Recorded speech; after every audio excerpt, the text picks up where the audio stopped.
we've been studying matter for a couple hundred years, right? Refined understanding of chemicals, and now all of a sudden we discover that all that work we've been doing is on this tiny fraction of what the universe is made out of. It's like you've been studying an elephant's tail for 200 years, and you discover it's only the tail. If you look at what is the universe made out of, like a pie chart, 5% of it is stuff we know. 20% of it, dark matter. 75% of it, we have no idea. Dark matter is 5 times as heavy as all the matter we know about. That's the familiar kind. Stars, planets, asteroids, etc.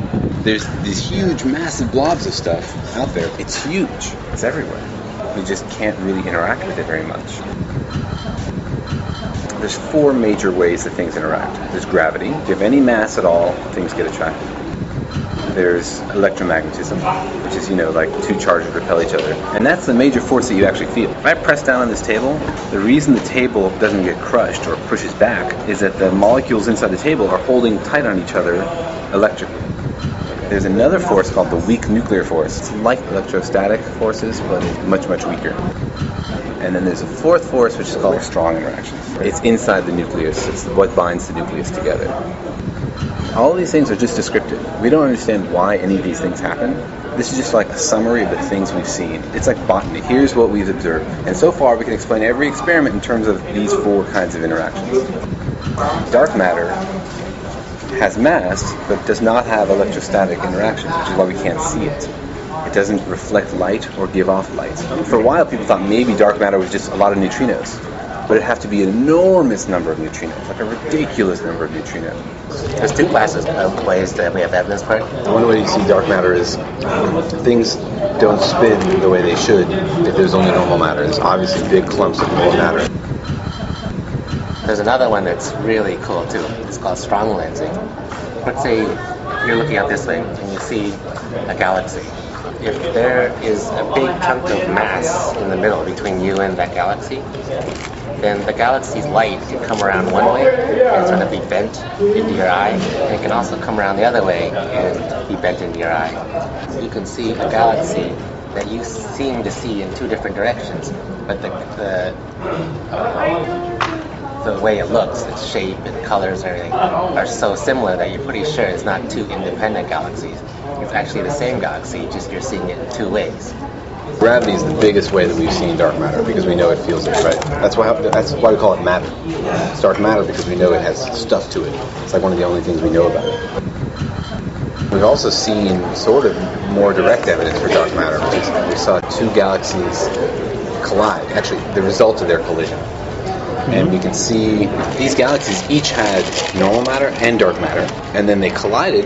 The normal matter slammed into each other. The dark matter just went through itself. These enormous galactic-sized pieces of matter pass through each other. And this is what's so cool about it, I think. It's basically this clash of worldviews. For a long time, particle physicists have been drilling down into smaller and smaller length scales.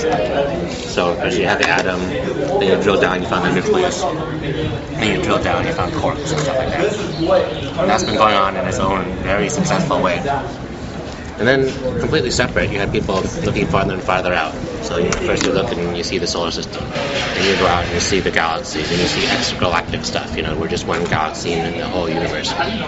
And just kind of, in some sense, just recently, these 2 successful ways of doing science have sort of clashed. I mean, there used to be a joke that, cosmology, you got anything accurate to a factor of 100, that was precision cosmology. People used to make fun of them because they couldn't measure anything, And little by little, particle physicists had to start admitting that these guys are doing something important, really want to know what they find out. So now we have to pay attention to them. We have to go to their conferences, and little by little, they're coming to our conferences too. So, there's this melding of cultures, basically. We're really exploring here, and we're in the early days. I feel like too many people feel like, physicists mostly have it figured out. They're like down studying the details of the details of the details. But we have no idea. We're only now, by looking at the details, realizing what the questions are we should be asking, right? So you ever feel like when you were learning about the explorers back in elementary school or whatever, like, man, that would have been cool, but it's all used up, right? Like, there's no more continents to discover. It's not true. There's a huge amount of exploration to do. Here, we're about to illuminate a huge fraction of the universe nobody's ever looked at before. I mean, it's an amazing age of exploration. Simultaneously, we know that we know very little, which is important, so we know where to look. And we built this huge new tool. We have this collider. And the magic of a collider is you can make kinds of matter in a collider that you don't have around. It's this amazing quantum mechanical magic that's just turned on that's going to help us answer these questions. So these two things are coming together right now. I mean, people could look back in like 200 years at these years and think, well, this was the period that redefined our understanding of the universe. What you should take away from this is we don't know what the rest of the elephant looks like at all, and you should be ready for some surprises.